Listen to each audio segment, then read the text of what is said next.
been assisting the LNC band program for 8 years now, and that person is Mr. Buddy Dukes. Woo! Yeah.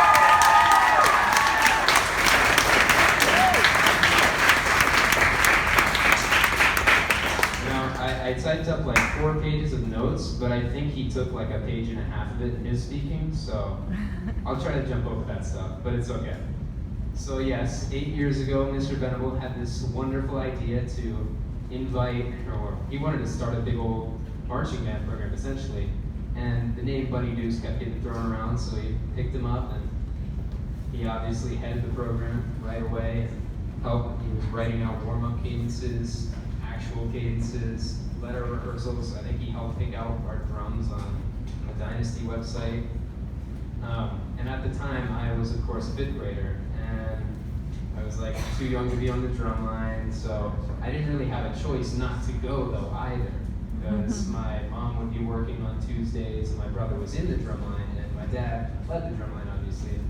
So I was like, okay, I get to go, and I have to listen to all these sweaty guys beat drums for an hour or 2.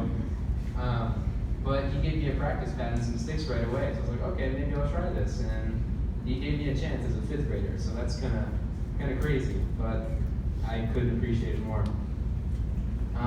Of course, like he said I was pretty good, I was not very good.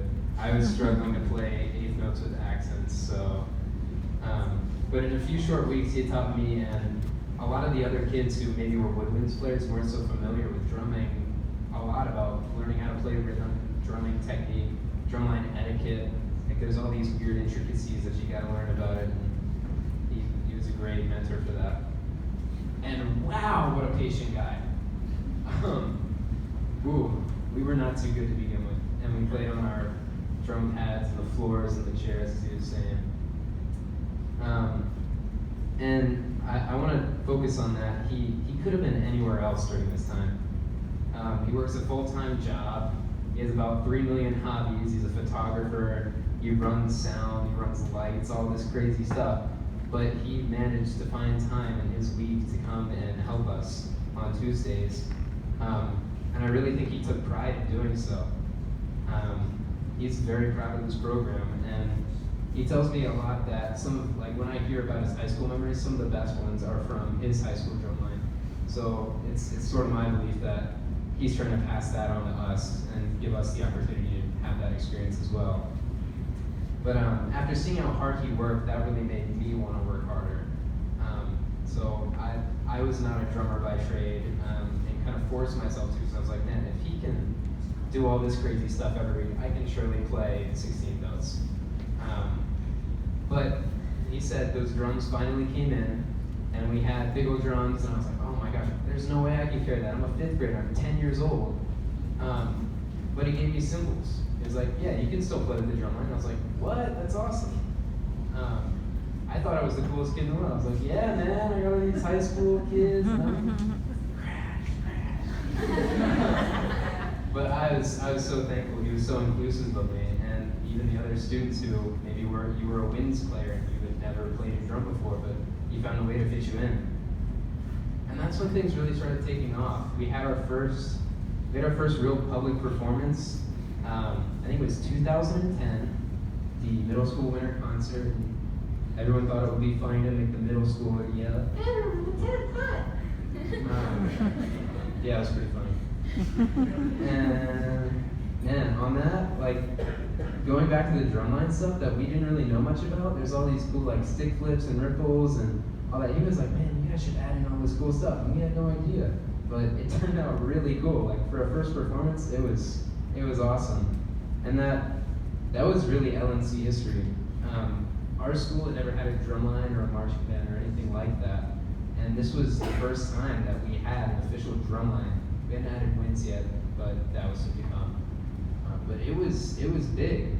And like Matt Schlegel emailed him the next year about our first performance on the field and how massive that was to the school, how he forever changed it. And I attribute a lot of that to his help and work and everything it's become in the past 8 years. And I'm talking about the program as a whole right now, but his dedication to the success of every individual student is one thing that makes our program so special. he's never hesitated to work with an individual student on anything they're struggling with. And even though sometimes it's like, oh gosh, Mr. Buddy's calling me out, he's got some sort of finesse that just, I don't know, he knows how to make you do it right. It works. And I think he'll have a lasting impact on a lot of the students here at LNC. He's probably one of the most personal people you'll ever meet. He's not just a drill sergeant saying, no, 10 more reps of whatever song we're playing, Schwanky or Blue Blaze, I don't remember. And although he's the leader of our group, he definitely treats us as equals. We all respect each other. It's a really mutual relationship there. And I also want to point out that he's made the drum line a space where it's not like, okay, we're going to come, we're going to play music, but you can set aside all your inhibitions and we're going to have fun playing music. Even though we are focused on music, sometimes we get off topic and it's fun. We have fun with it. Speaking of that fun, we've gone through a whole lot. I remember mallets. I think I played mallets for a year, and we were practicing in a storage closet of a trailer. It was pretty cool. We had 2 rainy parades. One was this year. We got to play at a college basketball game, college football game. That was pretty awesome. But yeah, Mr. Dukes has been with us through it all. My dad has been here the whole time. And I know my time with the group has meant a whole lot to me, and I'm sure it has for you guys as well. But I really think what will stick with us most at the end of the day is the music he's taught us. There's something really intangible, and like you can't really describe how it feels to play music and convey that to other people until you really do it. But I think what Mr. Dukes has done, his father was actually the one who got him into music. He got me into music, and now he's getting the rest of us into music and passing the torch down for us to continue playing music all over the world. And for that, we really couldn't possibly thank you enough. So let's hear it for Mr. Dukes. Yeah!